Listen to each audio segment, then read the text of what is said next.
Every September, Apple fans, tech reviewers, and everyday users like you and me tune in with excitement, waiting to see what Apple has up its sleeve for the next iPhone. And for years, Apple has built a reputation for dazzling launches that set the standard for the entire smartphone industry. But this year, something unusual happened. Instead of feeling that familiar rush of excitement, I found myself surprisingly disappointed. And for the first time in many years, I've decided I will not be upgrading. Not to the iPhone 17, and not to the brand new iPhone Air either. Because after looking closely at what Apple unveiled, I genuinely believe these new models offer less reason to upgrade than ever before. To give you some context, I currently use an iPhone 14 Pro, a reliable device that has served me well, even though it's starting to show its age with scratches on the screen and a small dent from being dropped one too many times.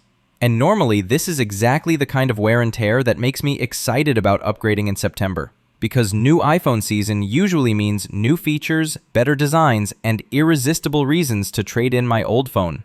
But this time, when Apple revealed the iPhone 17 lineup, instead of excitement, I felt underwhelmed, because it really feels like Apple has plateaued. And that word, plateau, is ironically the one Apple itself used to describe its new camera design. Let's start with the iPhone Air, the so-called star of the event. A phone Apple proudly showcased as their thinnest ever at just 0.22 inches. And sure, it's thin, but thinness doesn't equal usefulness.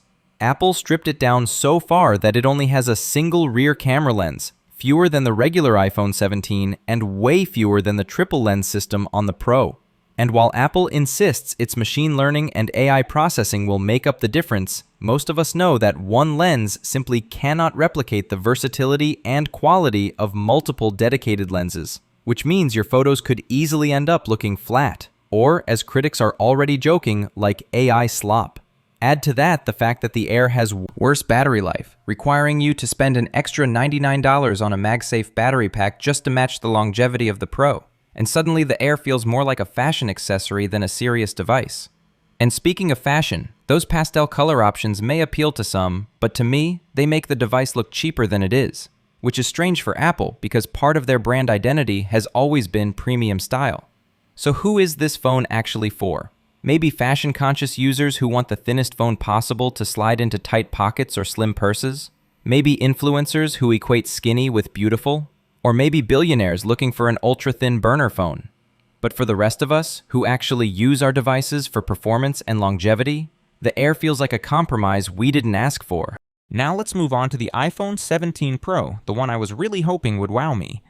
On paper, the Pro is powerful. It has triple 48-megapixel cameras, an A19 chip that Apple claims is 90% faster than the A16 in my 14 Pro, and a vapor chamber cooling system designed to keep performance stable even during heavy use. Plus, it offers up to 33 hours of video playback, which sounds impressive but honestly is not something most users will ever take full advantage of.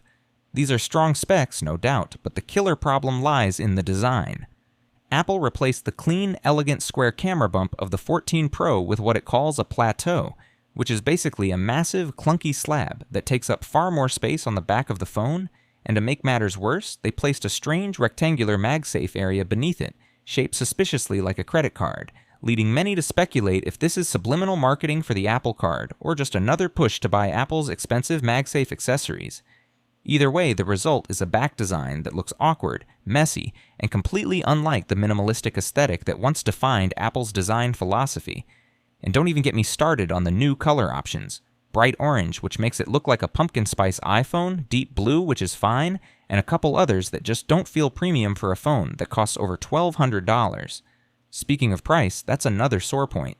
For the Pro, Apple is asking $1,200 plus tax for the 512GB model, and when you try to trade in your old iPhone, like my 14 Pro, Apple only offers $100 in return, which feels insulting considering that the phone cost over $1,000 just 2 years ago.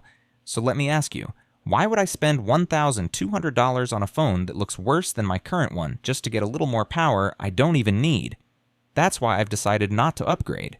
Instead, I'll replace my scratched screen for about $100, polish out the dent, and treat my 14 Pro like a battle-scarred companion that still delivers the performance I need. Apple may be pushing us toward these new devices with their marketing machine, but this year it feels like they're out of touch with what real users want. Sure, the hardware is powerful, but Apple is focusing on gimmicks instead of true innovation, and as someone who has followed Apple for years, I can honestly say this is one of the least exciting iPhone launches in recent memory. Maybe the iPhone 18 in 2026 will bring back that spark.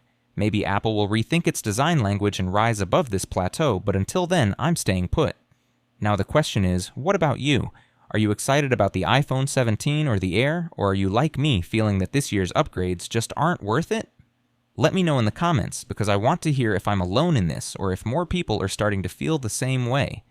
And of course, if you enjoyed this deep dive and want more honest takes on tech launches, don't forget to hit that like button, subscribe for more content, and I'll see you in the next video.